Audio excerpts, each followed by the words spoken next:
Buenos días, buenas tardes, buenas noches, donde sea que nos estén escuchando. Bienvenidos al podcast de Bad Habit.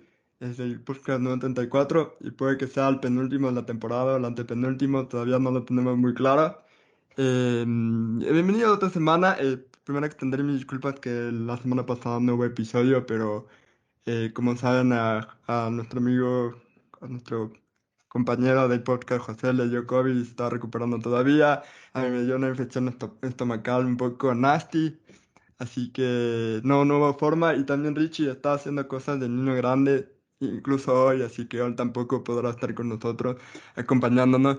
Pero tenemos un invitado que ya ha venido algunas veces al podcast. Estuvo la primera vez cuando hablamos sobre Lazo y Arauz hace más de un año.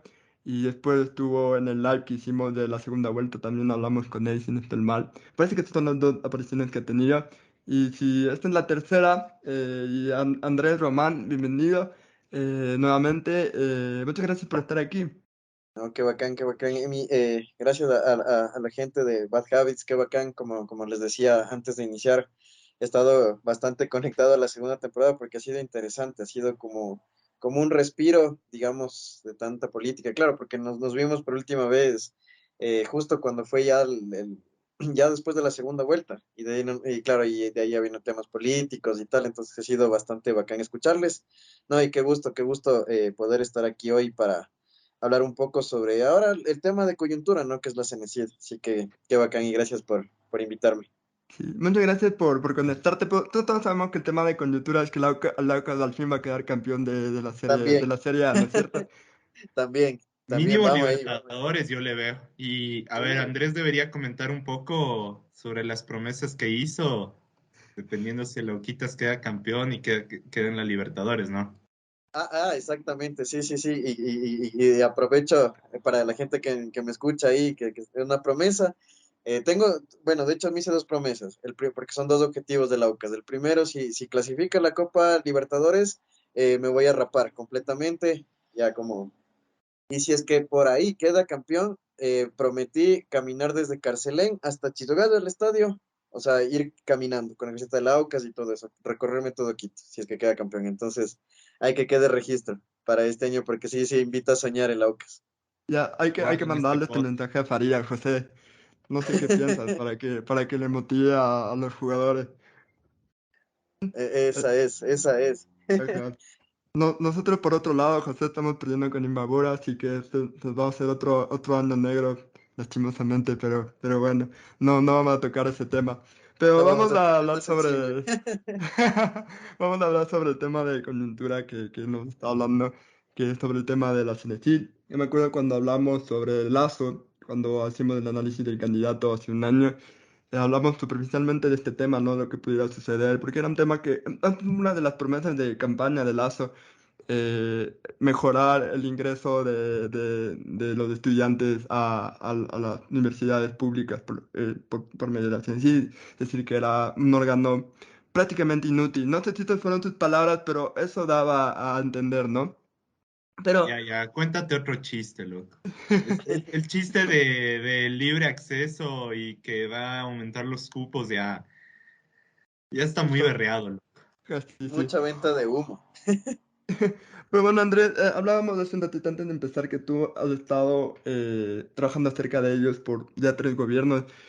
Me gustaría que nos expliques un poco de contexto cómo ha ido cambiando, ¿no? La Cenicienta desde que empezó con Correa, porque fue uno de los productos estrellas, por así decirlo, del gobierno de Correa. Fue algo que al principio fue muy importante porque muchos estudiantes lograron salir al exterior, lograron entrar a las universidades y después fue muy criticado, ¿no? Por el examen de ingreso a las universidades porque había todo ese, yo me acuerdo clarito porque no postulé para una universidad pública, pero sí me acuerdo que durante mi época estudiantil muchos decían, si vas a la universidad pública no sacar este puntaje y tú querías ser doctor, pero te da qué sé yo, periodista y no te alcanza el puntaje y es un atentado contra la libertad de elección. Eso me acuerdo mucho que decían en mi época de estudiante.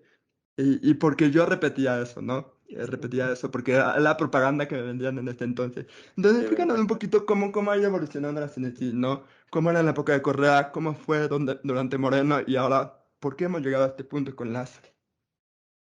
Bueno, yo creo que, y lo dijiste muy puntualmente, ¿no? Cenecid es uno de los emblemas del gobierno de la Revolución Ciudadana, de Correa, de los 10 años, porque prácticamente es como que el motor ejecutor de Yacha y de esta economía del conocimiento y que se vinculaba con el Summa Causa y todo eso. Entonces, como que la Cenecid era también un puntal para el desarrollo, el modelo de desarrollo económico que en cierta medida planteaba Correa. Es interesante porque, bueno, yo trabajo actualmente en la Cenecid, sin ningún problema, no hay lío, sí, sí, sí, sí podemos conversar tranquilamente. Entonces, pero claro, yo he vivido la transición de los tres gobiernos. Entonces, yo entré en el gobierno de Correa cuando teníamos presupuestos, había becas, o sea, con decirte que había 15 programas de becas habilitados a la ciudadanía, o sea, para docentes, para médicos, para investigadores, ayudas económicas para gente que necesitaba para la tesis, o sea, cosas así. Eh, y creo que significaba justamente este momento de la Cenecit como el eje fundamental del modelo de desarrollo económico que tenía Correa. Además, que hay que mencionar, el gobierno de Revolución Ciudadana, sin decir que está bien, mal, simplemente eh, estableció una institucionalidad para la educación superior, porque antes tú tenías un CONESUB, que básicamente eran los rectores que elegían a sus representantes, es decir, el consejo que regulaba las universidades estaba controlado por los rectores, que eran juez y parte. Tenías un IESE que era autónomo, que pertenecía al Banco de Fomento, al Banco Central, y que te otorgaba, o sea, que era como un banco, pero con intereses más bajos. Y tenías un CONACYT en su momento, que era como un Consejo Nacional para investigadores, todo eso, pero claro, o sea, un Consejo Nacional con poco presupuesto, y dado que la investigación, como se ven actualmente, no, o sea, los investigadores aquí en el país tienen que romperse el lomo porque no son muy bien considerados. Entonces creo que Correa estableció por medio de la Cenecit como que le vinculó todas estas, o sea, el IESE por una parte, el CONESUB, digamos, el IESE o el IFTH, también creó el CES, que es el órgano regulador, el CASES, o sea, como que construyó una institucionalidad y eso funcionó. Y por ende, obviamente, estaba el tema del examen. Claro, de ahí, obviamente, yo viví la transición con Moreno. Con Moreno, cuando ya empieza el declive del Estado, te das cuenta, o sea, y fue foco, ver cómo lentamente o súbitamente, porque fue así de golpe, bajó el presupuesto. O sea, por ejemplo, tenías 90 millones para becas y estaba desembolsado 12 millones. Entonces no te alcanzaba nada, ya no podías sacar programas, ya tenías complicaciones con el Ministerio de Economía y lo más turro que ya pasó justamente en la pandemia, ya empezaron a despedir gente. Para nadie es un secreto, en mayo del 2020, por orden de presidencia en su momento, y como o sea, desaparecieron el IFTH y pasaba a formar parte de la CNCID, se fue casi 450 personas desvinculadas del CNCID. Entonces fue un despido masivo brutal. Entonces, ¿qué significó lentitud de procesos? Una persona haciendo dos, tres cargos, y claro, o sea, operativamente funcionaba, pero ya no funcionaba porque se notaba la reducción del Estado. Hasta que llegó Lazo y con Lazo, más allá de la promesa del libre acceso, todo eso es un retroceso de 180, o sea, no, de 360 grados, me atrevería a decir, porque es como estar en una institución, te digo, ¿no? Como yo trabajo ahí y bueno, también es como haber retrocedido a una institución en la que, como irte el registro civil antiguo en ese canchón que era por el CCI a sacar la cédula, así prácticamente. Entonces sí, ves el retroceso y claro, aquí ya no tienes presupuesto, ves que cada vez hay más problemáticas, ves que, por ejemplo, en temas de becas nosotros tenemos que afrontar acciones de protección por incumplimientos, entonces sí es complejo, la verdad. Eh, Aquí sí quiero que te mojes un poco, como dirían por ahí, y conocer un poco más tu postura respecto al tema de la educación pública. ¿Cuáles consideras que fueron los hitos del anterior modelo que pueden estar en riesgo con los cambios que estamos viendo? Y no sé, este es un punto que me parece interesante adicional. No sé si hay la data de tema de índice de diserción, índice de ingreso a la universidad, previo, o sea, como que antes de Correa, posterior a Correa. eh, es para un trabajo, no mentira. Me parecería interesante hacer un pequeño modelo econométrico de eso y no sé si hay la data Sí, sí, para sí. analizar. No, de hecho sí, y te la voy a compartir porque sí es interesante ver cómo la variación es. Ajá, y ahí te las comparto, José, ahí donde puedes encontrar justamente y los links y todo eso.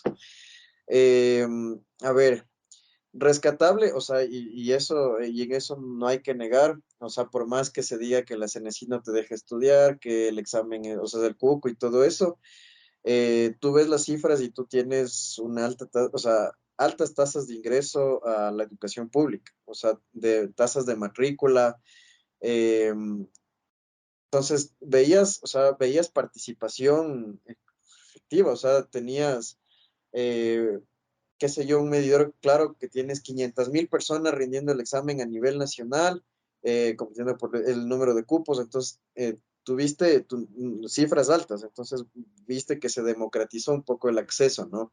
Se democratizó el acceso porque ya no era este tema de universidad restringida, sino que más bien ya tenías órganos reguladores que te establecían lo que hay que hacer y lo que no hay que hacer, y te estableció también una ley orgánica de educación superior que te decía hasta dónde el rector, el consejo universitario de la universidad tiene intromisión, hasta qué momento puede haber la coparticipación con los estudiantes, trabajadores. Entonces, y también tuviste un incremento brutal de oferta académica, universidades que se repotenciaron, porque obviamente como tenías un modelo que te establecía una calificación, una acreditación, el famoso CACES, que ahora se llama CACES, que te establecía un modelo de acreditación. Claro, entonces al momento que tú a las universidades les categorizas y obviamente tenías a la Universidad de Guayaquil en la categoría D, es decir, que decía que tienes que cerrar porque no garantizas ni educación ni calidad, y una universidad, la más grande del Ecuador, más de la central. Entonces, si era para preocupar y darte cuenta cómo estaba el modelo de educación superior, entonces las universidades potenciaron, se estableció un escalafón, a los profesores también les categorizaron conforme les subieron los sueldos en educación pública. Entonces, permitió también que las universidades eh, o sea, se constituyen, y las universidades pequeñas, o sea, no se diga así. Fruto de eso es que, por ejemplo, tú tienes una universidad estatal de Milagro, la UNEMI, que es la mayor universidad virtual pública del país, o sea, tiene la mayor tasa de acceso y de matrícula en educación virtual del país. Y eso es porque la UNEMI, al recibirla, o sea, ya también hacer la distribución de los recursos que establece el CENESID y el CASES, como que también para darte más recursos te comprometía a la universidad a hacer mejoras, a que hagas investigación, a que categorices profesores, entonces como que permitió ese crecimiento. Entonces, claro, es un cambio y un retroceso brutal porque tú tenías, obviamente, no es lo mismo la tasa de matrícula efectiva que la tasa de deserción. Y lamentablemente vivimos en un país inequitativo y sobre todo en sectores urbanos marginales donde muchas veces, si bien hay acceso a la educación pública por A o B, por situación económica, lo que fuera, mucha gente deserta porque prefiere trabajar. Justamente por eso nosotros establecimos, y te digo ya con conocimiento de causa, un programa de becas nacionales para la gente que rendía el examen y que era de estrato pobre o extrema pobreza en el registro social, recibir como un sueldo básico para que no tenga esa motivación de abandonar los estudios por trabajo, sino que continúe los estudios porque tiene un estímulo económico. Entonces, claro, tú ves ahora el retroceso que se ha notado, evidentemente también en temas de institucionalidad, por ejemplo, el examen realizaba el INEVAL, después por la optimización del Estado ya el INEVAL no hacía, pasó nuevamente a la CENESID tuvo que construir un modelo en aquel entonces sí, te das cuenta también por la optimización del Estado y la reducción del gasto público y tal, como también va reduciendo. Obviamente las universidades tú les dejaste de dar menos recursos, entonces no podían abrir cursos, no podrían garantizar más cupos, no podían contratar profesores, entonces se nota el retroceso y por eso tú tienes, y o sea, es demasiado brutal para darte cuenta cómo cómo al menos con el gobierno actual no se cumple lo que se prometió en campaña, y al contrario, ni las cifras con Moreno son así. Lazo prometió libre acceso a la universidad y bueno, y obviamente la eliminación de Cenecid, y tuvo en el examen anterior, el transformar del mes de marzo, 192.000 personas que no ingresaron en la educación superior bajo el transformar, 192.000 personas que se quedaron por fuera del sistema. Es brutal. Ni Moreno llegó a esas cifras. Entonces te das cuenta cómo la reducción del gasto público, cómo la destrucción o sea, el otorgar menos recursos a las universidades influye. Y obviamente no garantiza la democratización del acceso, sino que lo restringe. 192.000 personas por fuera. Es brutal. Es muy interesante que digas eso, ¿no? Porque mucha gente decía, con la eliminación de la TNT vamos a abrir más cupos para las personas, vamos a abrir más cupos y todos estos incentivos no abren más cupos, sino más bien, como tú dices, ¿no? Impides que más gente tenga acceso a la universidad, ¿no?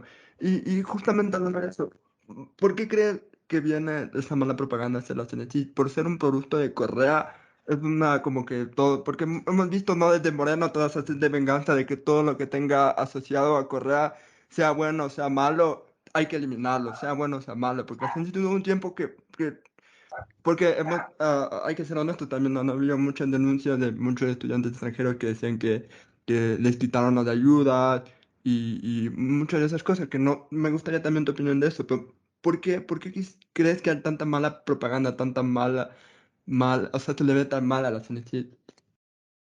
Obviamente, el tema de Correa va a estar presente y va a seguir presente, porque claro, la Cenecid era uno de los, digamos, obras emblemáticas del gobierno de Correa, el tema de René Ramírez, Yacha y todo lo que eso tiene que ver con eso. Pero también tiene que ver con, o sea, y ahí es un problema que tenemos como país, quizás la falta de comprensión lectora y de lectura como tal, o de incentivar a la lectura, a la investigación. Parte también del desconocimiento, porque mucha gente te dice, escuchas, la Cenecid no está dando cupos, la Cenecid no me deja estudiar, cuando no es necesariamente la Cenecid no es quien da los cupos. Las universidades dan los cupos conforme los recursos que tenga, que le permitan contratar profesores, tener aulas disponibles. Entonces es todo un sistema y eso está reglamentado en la Ley Orgánica de Educación Superior. Entonces, cuando explico en breve resumen cómo funciona el proceso de admisión para que sea más entendible, para que no se entienda que es la CENESID la que está o la que no te deja estudiar.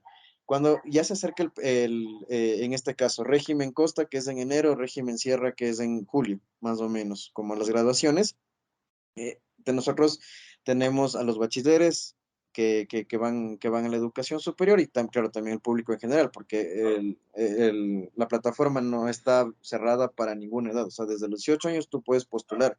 Han existido postulantes de la universidad pública de 63, 64 años y tienen su cupo sin ningún problema. Entonces, la CENESID negocia con las universidades cuántos cupos van a aperturar. Entonces las universidades, conforme su ejecución presupuestaria, su capacidad operativa, su planta docente, te dice, por decirte, en medicina me alcanza para financiar, qué sé yo, ocho paralelos del primer semestre. Me alcanza para 8 paralelos, entonces tengo estos cupos, ya, y estos cupos los que te voy a otorgar. Obviamente la CNC también negocia diciéndole, ok, si usted me abre más cupos, yo en la fórmula de distribución de recursos le otorgo más, o sea, más recursos, le doy más puntaje en la metodología, pero tiene que mejorarme la calidad docente, la acreditación, por poner un ejemplo. Entonces, las universidades son quienes entregan los cupos. Ya, una vez que entregan los cupos, se abre la plataforma, la gente rinde el examen, ok. La nota del examen. La nota del examen no la pone la CENESID o no es necesariamente todo el examen de la CENESID. El 60% de la nota es el promedio del bachillerato. Para esto la CENESID con el Ministerio de Educación hacen un cruce de la base de datos. El promedio del bachillerato y el 40% es el examen. Y ese es el promedio de la nota. Ya. Obviamente, Y aquí viene también por qué se dice que sí, que no dejan estudiar, que por ejemplo, por qué a medicina de la central, por ejemplo, casi 1000 para poder ingresar. Al momento, y eso también tiene que ver con un tema cultural. Lamentablemente aquí en el Ecuador seguimos con el tradicionalismo de tenemos que estudiar la carrera más rentable, la carrera que más me dé plata, la carrera que estudió mi papá, mi mamá, mis familiares más cercanos, tengo que ser abogado, ingeniero, médico, como tal. Entonces, obviamente, se van a saturar porque existe a nivel cultural esa predisposición de que si es que tengo que ser abogado porque eso me da réditos, tengo que ser ingeniero por esto. Entonces, hay muchas carreras que se quedan por fuera. Entonces, lógicamente, se abre la postulación, ya tienes tu nota de postulación. Obviamente las carreras más demandadas como medicina en la central, como medicina en la Universidad de Guayaquil, van a tener un puntaje de 950 porque son las mismas universidades quienes ponen eso, porque ellos abren, y te pongo el ejemplo claro de las centrales en el Transformar de marzo. Abren 387 cupos para medicina y postula 5,000 personas a nivel nacional. Entonces tienes que escoger a los mejores puntajes porque obviamente la demanda te sobrepasa para la oferta que tienes. Entonces, es por eso que existe esa confusión de que la CNC restringe, son las mismas universidades, porque de esa manera se trata, o sea, de que también se diversifique la oferta. Nos ha pasado que mientras, poniendo otro ejemplo, derecho en la central hay como 6,000 postulantes carreras en la misma Universidad Central, como la carrera de Sociología en la Universidad Central, te escribe a decir, necesito que venga gente, porque si no, ni siquiera voy a poder abrir un semestre. Entonces, genera distorsiones en el sistema y luego las mismas universidades están en problemas porque no pueden aperturar carreras, porque la gente se va a las carreras tradicionales y ya. Ahora, aquí también viene otro y que también viene a aclarar cómo es, por qué a veces se mandan las provincias, por qué la CENESID me dice dónde tengo que estudiar. Obviamente, yo tengo que escoger la carrera, te da un catálogo con los puntajes referenciales y tú tienes que escoger el puntaje referencial. Evidentemente, si tú tienes 850 puntos, no vas a poder postular a la central que te pide 954 para medicina, pero mucha gente lo pone porque el sistema no te restringe. Y en la segunda opción pone otra carrera demandada, me invento, administración en la central, que también es bastante demandada. No va a tener cupo porque el puntaje tampoco le da. En la tercera opción, porque la plataforma de la CENESID te otorga 5 oportunidades de carrera, cualquiera que sea, que tú puedes escoger. O sea, o sea, es tan libre que por eso cuando la gente dice, pero es que ni siquiera dejen escoger, que hay restricción, no es tanto así. O sea, porque tienes libertad de escoger 5 carreras que tú desees.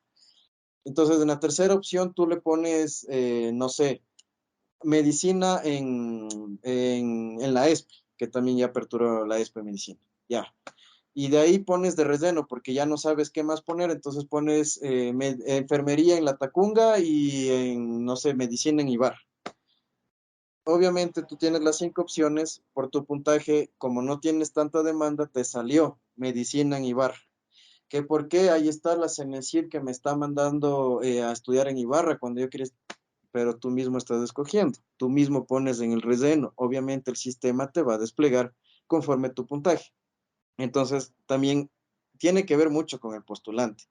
Entonces, eso creo que ha sido mal entendido y por eso digo, o sea, creo que falta un poco de conocimiento de lo que se hace y cómo funciona el sistema de educación superior. Entonces, no es muy fácil decir que se aperturen los cupos, que haya libre ingreso, porque las universidades también, y eso no solo aquí, o sea, a nivel mundial. O sea, cuando tú postulas a tercer, cuarto nivel en otros países, te exigen un examen porque tienen que garantizar también conforme la ejecución presupuestaria. En el caso de la educación pública, tú tienes más demanda, tienes que garantizar el mayor ingreso, sí, pero conforme tu capacidad operativa. Entonces creo que sí ha habido bastante desconocimiento y obviamente está atravesado por el tema de Correa, ¿no? O sea, en problemática Correa, entonces nos vamos a poner a todo. Pero más o menos así funciona el sistema que mucha gente no conoce y por eso las confusiones que suelen aparecer.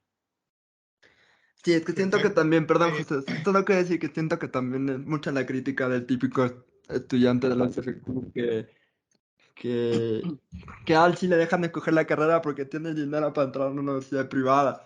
y que no, sí, es verdad que la San Francisco también te demanda cierto puntaje para que accedas a hacer carreras, pero por lo general alguien que va a una universidad privada también fue a un colegio privado que le dio las herramientas para estudiar y poder llegar a esos puntajes, ¿no? Y yo estoy seguro que en la universidad, en las escuelas públicas, en las universidades públicas, uno cree, ¿no? También me parece que también ese es el problema del conocimiento de la educación pública en general, de parte de muchos que sí tienen las posibilidades para poder escoger una carrera. Exactamente. Eh, yo ahora quiero que te mojes para el otro lado. Tú has mencionado, o sea, demuestras tener mucho conocimiento, pero ¿cuáles crees que son los puntos donde realmente la CENESID como institución ha fallado o tal vez se ha equivocado? Porque estoy seguro que al introducir un modelo tan distinto como fue el de Correa, debe haber habido también choques en su momento. Debe haber habido pruebas y errores. A ver, la crítica más grande, el tema de los elefantes blancos que hay con las escuelas. Ahorita vamos más que nada con el tema de educación superior. Ya.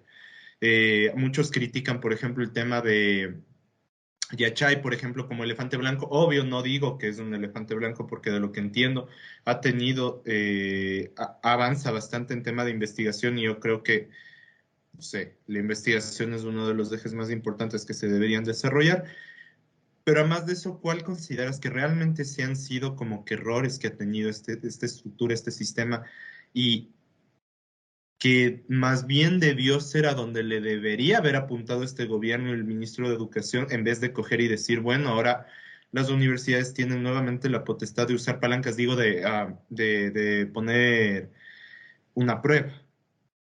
Claro.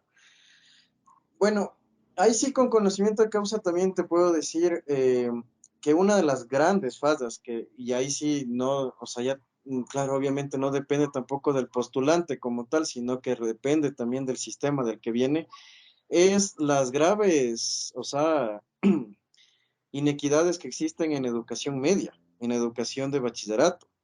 O sea, y eso se refleja, no hubo esa conexión primero, esa vinculación directa entre educación superior y bachillerato. Entonces, obviamente, y me acuerdo clarito cuando implementaron la política del grupo de alto rendimiento, que digamos, la gente que rendía el examen y era del GAR tenía acceso a beca internacional porque eran los mejores estudiantes a nivel nacional y había premios, todo eso. Finalmente terminaban siendo estudiantes de colegios privados de Quito. Ya, entonces no es que era efectivamente a gente o sea, por méritos académicos muy de acuerdo, pero no era, o sea, alguien que, por ejemplo, de escasos recursos, pero que es excelentemente, o sea, tiene excelencia académica. Entonces, creo que sí, o sea, no se canalizó o no se corrigió o no hay, o no hubo esa panorámica de cómo también está la educación media, ¿no? No hubo ese empate. Entonces, lógicamente, tú tienes ni siquiera le pongas un colegio de los más caros de Quito, no, un colegio promedio, un colegio de una pensión, un colegio particular con una pensión mensual que se dio unos $400. Así, ya. Obviamente tiene clases de inglés, tiene formación, o sea, tiene una formación. No es lo mismo que, qué sé yo, un colegio que está en San José de Morán o en Carapungo, en Carcelén Bajo, un colegio público con un solo docente como tal. Entonces, ese tipo de cosas obviamente se reflejan al momento del examen. Entonces, creo que el error fundamental fue pensar, y eso es el error fundamental del gobierno de Correa también, ¿no? Esa lógica muy tecnocrática de pensarnos, o sea, pensarnos tecnocráticamente, o sea, no aterrizar un poco a lo que es el Ecuador. Entonces tú tenías, o sea, pensabas a la gente como número. Entonces, claro, no es lo mismo que tú le pongas a un estudiante de un colegio particular en Quito una serie de lógica o numérica en una prueba que te va a responder a que le pongas a alguien de escasos recursos que de San José de Morán, de Carzalén Bajo, que va a dar el examen, pero ya, entonces no tiene esa formación académica. Entonces creo que no hubo ese empate, no hubo ese empate, no se entendió. Otra de las falencias bastante grandes, ¿no? Que tuvo también que ver un poco con esta bonanza petrolera que tuvimos, es que se dio bastantes recursos a las universidades. Y en esto hay que ser bastante enfáticos. Si bien las universidades hemos peleado, hemos dicho que sí, que no se reduzca el presupuesto para educación superior, que eso es lo peor desde el gobierno de Moreno, pero hay que ser sinceros. Hay las universidades públicas, no es que tampoco son eficientes en su gasto, ¿no? No es que tienen una eficiente gestión económica de los recursos. En las sesiones del Consejo de Educación Superior, sobre todo cuando está en la fórmula de distribución de recursos, tú veías que, por ejemplo, había universidades que tenían bastantes profesores educacionales y pocos con nombramiento, evidentemente para evitarse el pago de jubilaciones. Tenías duplicación de paralelos, o sea, no tenías una correcta ejecución presupuestaria. Entonces, y al momento el gobierno de Correa les otorgaba porque implementó un programa de nivelación, algo más o menos como un prepolitécnico, que se les daba a la gente que daba el examen y que les otorgaba las mismas, o sea, las mismas universidades, pero la CENESID financiaba eso.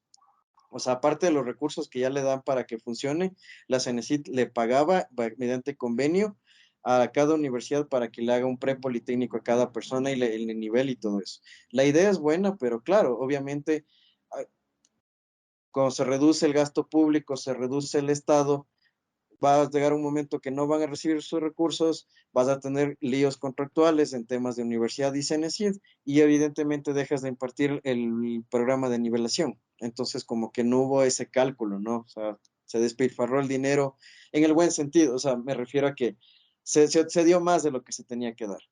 Entonces, eso creo que también es una de las falencias graves y quizás también un poco el diversificar la oferta académica, justamente este cambio cultural que digo yo, o sea, como que canalizar, eh, no sé, por medio de la CNCI, del Ministerio de Educación, como generar también ese interés por otras carreras, o sea, demostrar que también puedes contribuir al desarrollo, qué sé yo, o sea, ejerciendo tal profesión, eh, inclusive en institutos técnicos, o sea, como que diversificar un poco, quitarle al ecuatoriano esa idea de que si es que no es ingeniero, no es abogado, no es médico, no es nadie, sino como que también dar ese enfoque, que eso se garantiza con investigación y con propuestas, ¿no?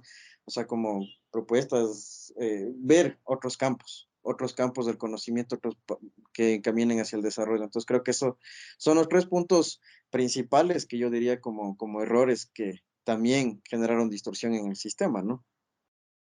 Buenas, sí, es que el tema cultural es el que me parece más curioso porque en Ecuador sí es un... En el Ecuador, como yo digo, a veces creo que tenemos demasiados administradores, marketineros, pero el problema es que llega un punto en el que no tienes que administrar porque por más que desarrolles servicios, que es una de las principales actividades económicas de Quito, los servicios, eh, te enfrentas a una realidad muy problemática de que primero existe un alto índice de emprendimientos, pero existe un alto índice de fracaso de estos mismos emprendimientos.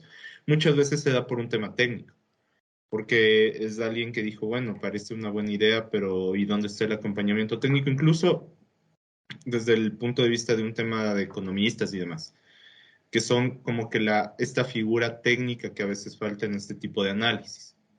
Ujú. Pero viendo más allá, una industrialización no se puede conseguir sin un desarrollo en temas de investigación. O sea, si es que Imposible. la gente quiere realmente ver un Ecuador distinto en algún punto, vamos a necesitar más investigadores. Y vamos a Total. necesitar que esos investigadores reciban mucho más apoyo de parte del gobierno. Exactamente. Y Andrés, a mí me encantaría saber un poco cómo se ha manejado todo lo que se dio en becas hacia estudiantes que se fueron al exterior y que muchas veces reclamaban que les tocó volver porque la CNC ya no les ayudaba con los montos. Imagino que tenía que ver mucho con los recortes de presupuesto que se fueron enfrentando mientras salía Correa y todo eso, pero ¿crees que ahí la CNC hizo mal algo? ¿Qué fue lo que ocurrió? O sea, con todos esos estudiantes que muchas veces están en el país y con esa ayuda intentan superar sus conocimientos, obtener conocimientos que acá no conseguirían, ¿no? Bueno, en el tema de becas también sí, sí ha sido todo un desafío, ¿no? Porque evidentemente existían los cuestionamientos de que se dio becas a dedo a gente vinculada al partido de Correa. Existió también denuncias de que se dio becas a quien no se tenía que dar, que en cierta medida es cierto, o sea, y en eso, o sea, ¿quién soy yo para mentir? Porque es verdad. O sea, no se implementaron medidas socioeconómicas efectivas. Y claro, becas internacionales se financió a gente que se podía costear los estudios. Inclusive ministros actuales de Lazos son becarios de CNCID. Nils Olsen, por ejemplo. Y Nils Olsen que su familia es dueño de algunas hosterías y hoteles en Guayas. Entonces, tenía con qué financiar. Quizás errores, sí, sí los hubo. Eh, Quizás al momento del regreso también, pero esto está pensado también como el tema cultural que tenemos, ¿no? Regresaban los becarios estudiando cualquier ingeniería, temas de innovación, de investigación que están en boga, o sea, en otros países vienes acá y realmente no tienes mayor oportunidades porque tienes esta mentalidad que solo las profesiones funcionales y tradicionales son las que te sirven y no le apostamos a la investigación. Entonces tenías la problemática de que retornaban y en qué trabajaban. Inclusive en la CENESID en 2016 y 2017 sacamos un programa de becas que se llamaba Ensamble, que era justamente para becarios retornados para que vengan acá al país y desarrollen actividades de investigación y de innovación. Entonces les daba como un capital semilla para que desarrollen. Surgieron proyectos de innovación bastante interesantes, pero obviamente aquí no le pararon mayor bola. O sea, entonces sí ha habido este problema. Ahora, lo que pasó con los becarios, quizás ahí no fue tanto de CENESID, la cuestión.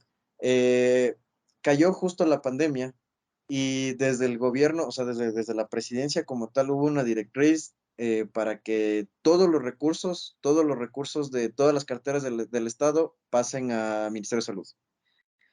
Hubo una directriz del Ministerio de Economía y Finanzas que determinó que por el tema de la emergencia sanitaria y como ya pasó lo de Guayaquil, que la gente moría y tal, se pusieron todos los recursos. Entonces, evidentemente tú dejaste de cumplir con otras obligaciones y eso pasó con los becarios. Y se entiende, obviamente. Estábamos confinados en otros países, encima una pandemia que no conocíamos, encima veíamos lo que pasaba en el Ecuador, hablando como si estuviera en el exterior, digamos, poniéndome en cuerpo de los becarios.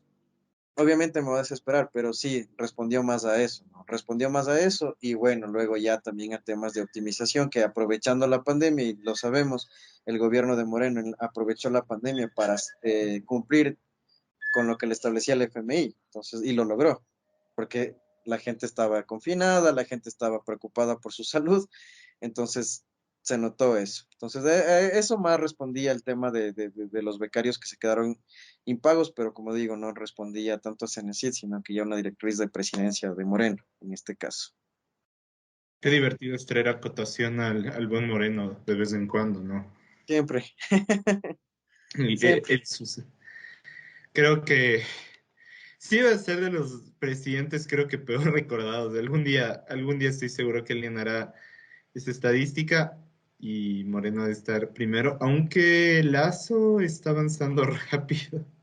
O sea, Lazo está siendo peor que Moreno y eso ya es mucho. Claro, o sea, pero bueno, en imagen también actualmente creo que está peor que Moreno, ¿no es cierto? Sí, total, total, total. Sí. Lamento decirles que nadie le va a ganar al loco que ama. Pasarán 100 años y el loco que ama tiene puesto uno, al menos para mí. Sí, Sí, sí, sí, o sea, sí, sí, sí, completamente.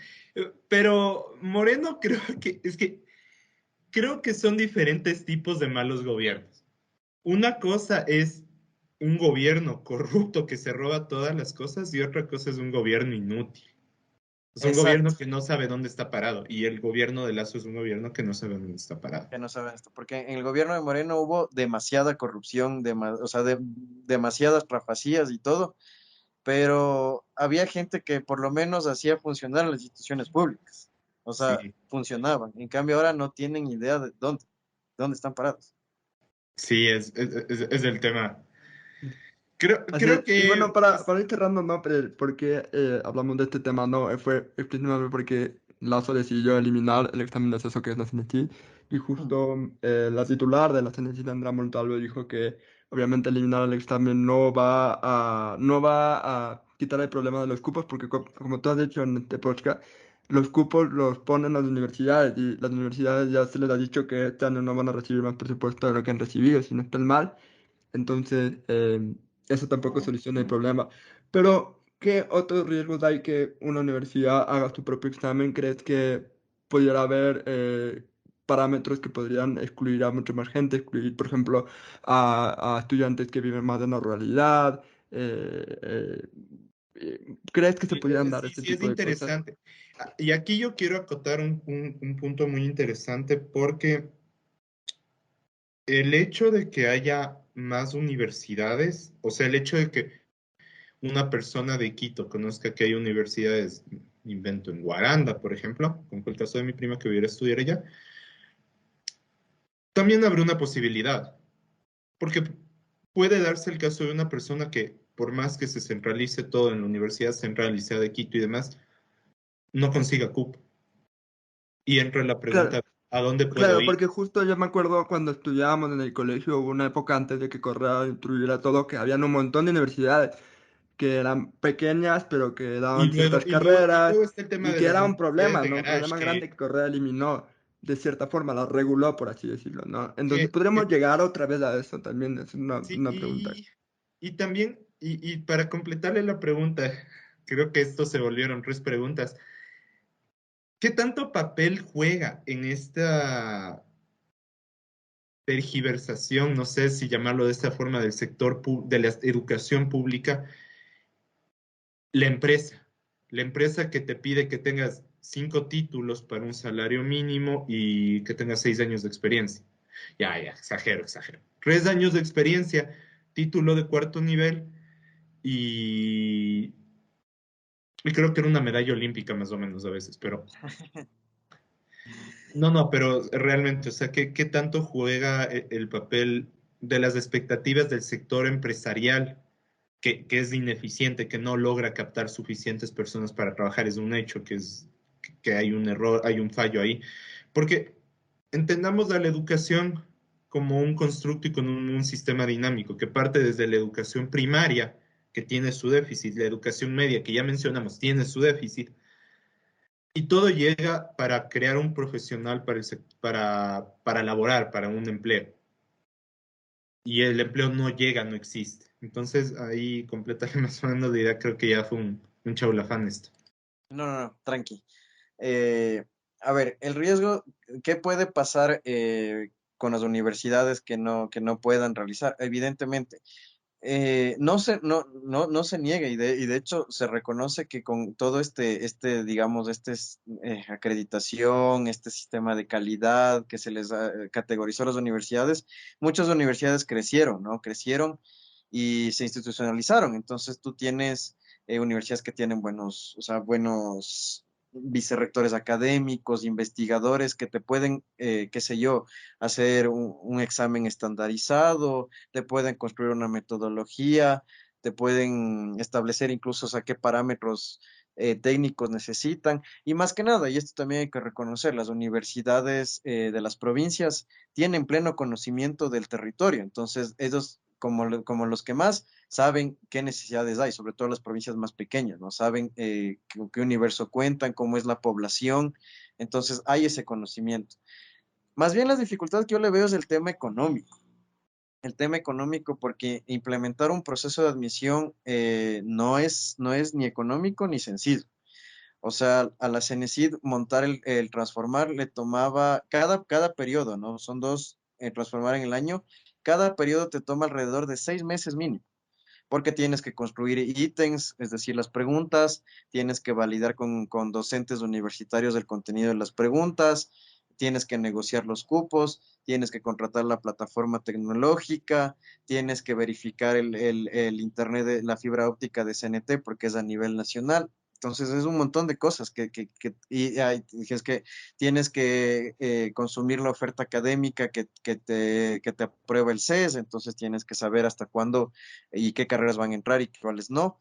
Entonces, claro, es todo un proceso, y como digo, no es un proceso sencillo y peor aún económico, porque tienes que incurrir en algunos gastos.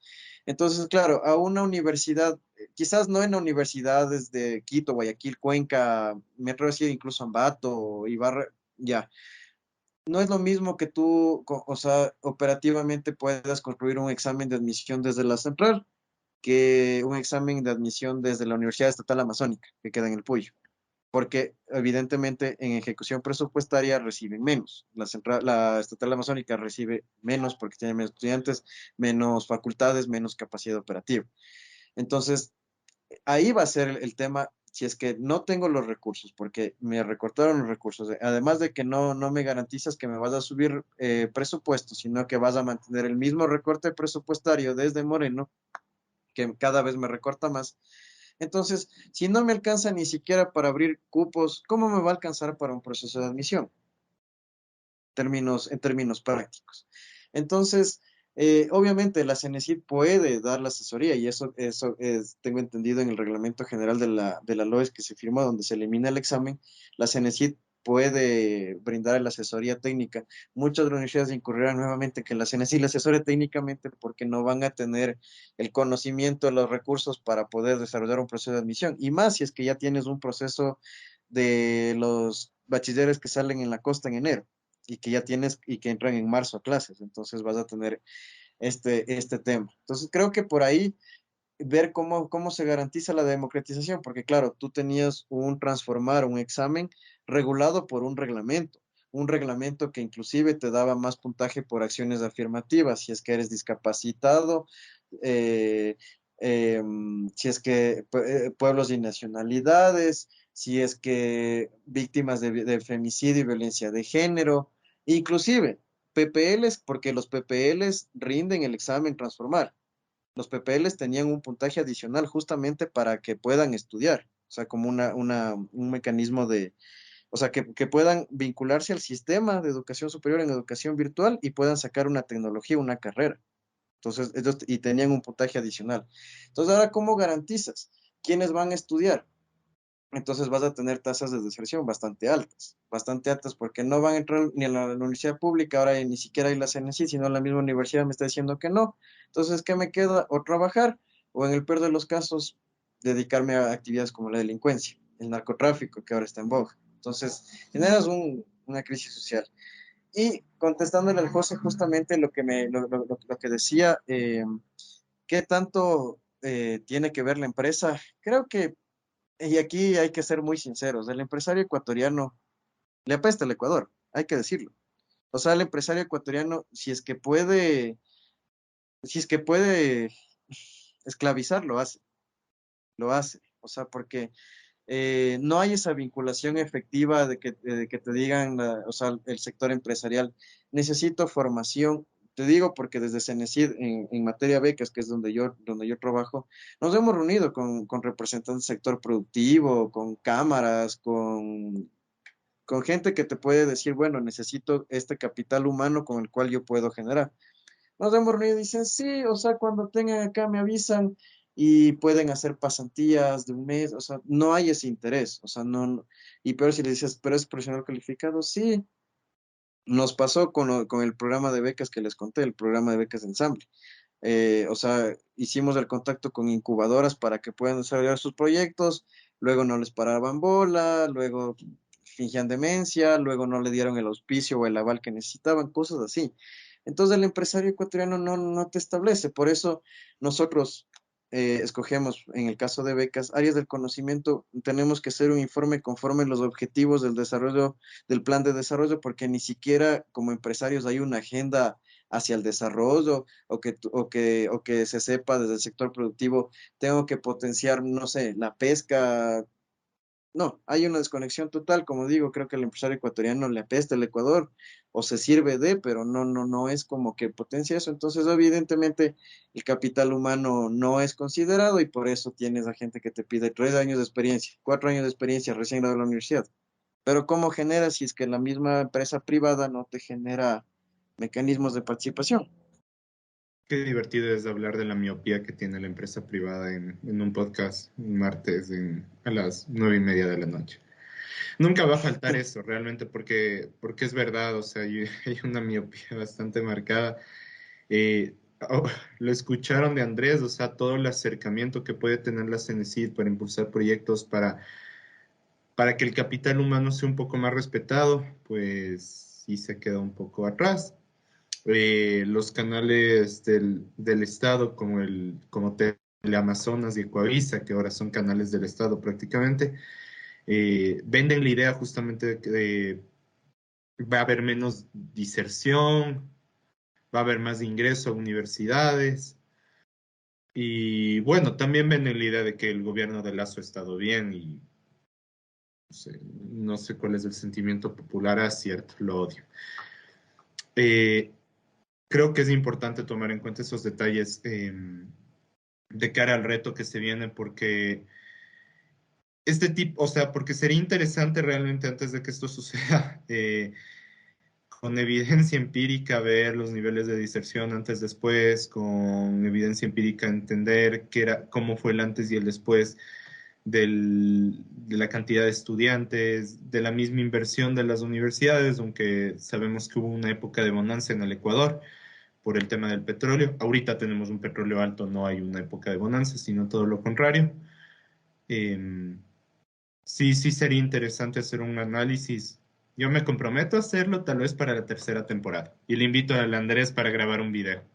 De una, me apunto, José. Cuando acabe, porque hay un modelo que se me ocurre que puede funcionar bien y es interesante realmente. De una, de cabeza. No, no, ya tienen aquí en exclusiva algún tema que vamos a hablar la próxima temporada. Y Andrés, así ya para cerrar el tema, le acaban de quitar a la CNCID una de las competencias más importantes que hace a la institución. ¿Qué le queda a la CNCID ahora? ¿Le queda ser eliminada como institución? ¿Qué piensas del futuro de la institución? Yo creo que, bueno, también con esta promesa de cerrar la CENESID, que es otra de las promesas incumplidas de este gobierno, vemos que es experto en eso, no es tan fácil tampoco, ¿no? No es tan fácil, porque como lo dije al inicio, creo que uno de los, o sea, de los logros del gobierno de Correa, de la Revolución Ciudadana, fue que le dio una cierta institucionalidad a la educación superior, al sistema de educación superior. Entonces, claro, si bien nosotros ya no tendríamos la competencia del acceso, que es el 55 o 60% de los temas que maneja CENESID, pues nosotros tenemos el registro de los títulos. O sea, tenemos la competencia, el registro de los títulos. Entonces, ¿a quién le otorgas eso? Si es que eliminas CENESID, ¿quién va a registrar los títulos? ¿Quién te va a reconocer? Todo, a nivel mundial una institución que te reconoce un título. Entonces, esa una. La CENESID maneja el Sistema Nacional de Investigación. La CENESID tiene la rectoría de los institutos públicos de investigación, el INSPI, el Izquieta Pérez, el Instituto Geológico Minero, institutos públicos de investigación, que evidentemente también víctimas del recorte están funcionando con lo que humanamente se puede, pero son institutos públicos de investigación, son servidores públicos que realizan investigación a nivel nacional. Evidentemente no los paran bola, pero, por ejemplo, de los pocos, el Izquieta Pérez, que es el que te hace la vigilancia epidemiológica en el país. O sea, está adscrita a la CNCI, depende de la CNCI, porque la CNCI tiene la rectoría del Sistema Nacional de Investigación. Ya, el tema de becas, no, también, ¿quién manejaría la política pública de becas? Necesitas una institución que te maneje la política pública de becas. Como Moreno desapareció el IESE, la CENESID asumió el crédito educativo, la cartera vencida del IESE, la cartera vencida del Banco del Pacífico, y tienes, obviamente, la crisis económica que vivimos, demasiada cartera vencida, o sea, tienes demasiados deudores en cautivos. ¿Dónde dónde va toda esa gente? ¿Qué más tiene la CENESID? Aparte de eso, la CENESID tiene la rectoría de los institutos públicos. Básicamente la CENESID maneja los 146 institutos públicos a nivel nacional, los institutos técnicos y tecnológicos superiores. ¿Qué institucionalidad manejaría eso? Y lo más importante, que, o sea, por más de que se prometió y todo eso, constitucionalmente no se puede, porque la Constitución te establece, más allá de que puedes cambiarle el nombre, Cenecid, Conacid, con el nombre que tú quieras. Tiene que haber un órgano rector de la educación superior, que es la Cenecid, un órgano regulador de la educación superior, que es el Consejo de Educación Superior, y un órgano acreditador, que es el CASES. ¿Por qué? Porque las tres competencias no es lo mismo rectoría que maneja la Cenecid que regulación. La Cenecid, por ejemplo, no establece sanciones a las universidades por cobros, no, es el CES el que maneja. La Cenecid solo vigila la ejecución presupuestaria de las universidades públicas. El CES establece sanciones y el CASES acredita y verifica la calidad. Entonces, es un sistema integral. Desmoronar eso sería un retroceso brutal. O sea, ahí sí sería vivir en las cavernas, básicamente. Es muy interesante todo lo que dice porque muchas de esas cosas yo no las sabía que hacía la CNC y ahora me tiene claro de que muchas de las promesas que hizo Lazo como eliminar la CNC es básicamente porque no sabía cómo funciona la institución pública y eso es muy grave que un candidato haga una promesa así y que no sepa realmente qué hace la institución o qué funciona, no que solo piense que hace el examen de ingreso a la universidad y eso es solo para que tengan una idea de lo problemático que es tener un presidente que no sabe cómo funcionan muchas instituciones, como para dar una declaración de que lo eliminamos y ya, ¿no? Así que complicado está el panorama, y todavía nos Exactamente. quedan 3 años. Terrible, terrible. Pero bueno, como sabes, Andrés, te estaba oyendo un poco esta temporada y es el momento de la pregunta random. Que iba a hacer una pregunta random un poco cruel porque le iba a hacer elegir entre dos rectores muy villanos de las universidades privadas como los Voldemort y los Darth Vader de las universidades privadas, pero me parece demasiado cruel. Así que mientras hablábamos del principio del AUCAS, se me ocurrió una mejor pregunta random. Y es, ¿qué prefieres? ¿Que el AUCAS quede campeón de Ecuador o que Ecuador llegue lejos en el Mundial? El Aucas, quede campeón. Ecuador puede llegar lejos, pero el Aucas que quede campeón, eso es ya, o sea, eso va a pasar una vez en la vida y ya. Entonces, Interesante porque muchos dieron ese rumor de que como Correa le ayudó a MLE, Lenín Moreno iba a ayudar a AUCAS y eso no llegó a suceder. Creo que solo ayudó con las luces para Chillogallo y ahí quedó la ayuda. solo, Y fue más una ajá, cuestión de Rodas, me parece. porque fue tan corrupto el gobierno de Moreno que la plata que le dio a Aucas se robaron, la plata. O sea, tan corrupto, así, la misma gente, ya, entonces ni siquiera llegó, así, la plata.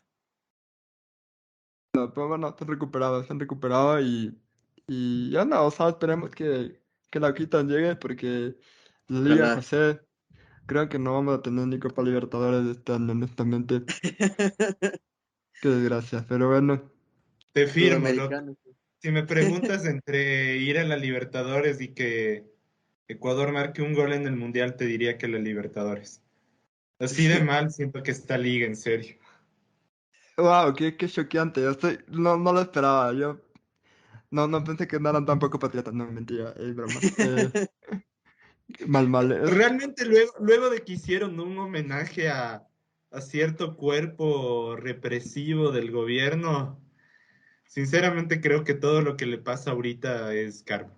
sí, sí, sí, Sí, todo Karma es karma. existe totalmente de desde... acuerdo, totalmente de acuerdo, prácticamente se lo ganaron, Sí, honestamente. sí, de paso la pauta publicitaria contra esa institución, para recordar que Liga Deportiva Universitaria es de la Universidad Central y hubo una institución que estaba atacando a gente dentro de la Universidad Central y recibió un premio en el Estadio Rodrigo Paz Delgado. Poca historia de parte de los dirigentes, definitivamente. Vergüenza, Eso, vergüenza, vergüenza total, así. es un tema mucho más como que para explayarse y no tenemos tiempo, pero solo diré que la liga terminó o sea, solo usa su relación con la U Central para vender camisetas. Ya está, lo dije, puro marketing. Sí, Se tenía que decir básicamente. y se lo dijo. Así que nada, es marketing. Pero bueno, Andrés, muchas gracias por haber venido a este episodio. Ha sido muy interesante hablar de la CNC, porque aparte me enteré de muchas cosas que no sabía que la CNC hacía. Como sabes, los medios de comunicación tradicionales también desinforman mucho o manipulan mucho la información. Lastimosamente esa es la que yo ya de joven y ya después de la pandemia me empecé a enterar de ciertas cosas, porque especialmente conozco muchas personas, como el Están Gepetto, que ha venido acá, que estudió en la universidad pública, tengo familiares que han estudiado en universidades públicas, que fue cambiando un poco la percepción, ¿no? Y aprender un poco más de las universidades ha sido súper interesante. Esperamos que puedan navegarte temporal que se les está viniendo, ¿no? Porque incluso podría estar seguro que muchas universidades de cierta forma les van a pedir ayuda, o no sé si es que ya han habido ese acercamiento ni nada, pero No te estoy digo. seguro que van a necesitar que les ayuden de una u otra forma, lamentablemente. Pero bueno, muchas gracias por haber venido. No sé si tengan alguna reflexión final o algo para cerrar, o quieras decir algo de algún proyecto que estés haciendo o algo.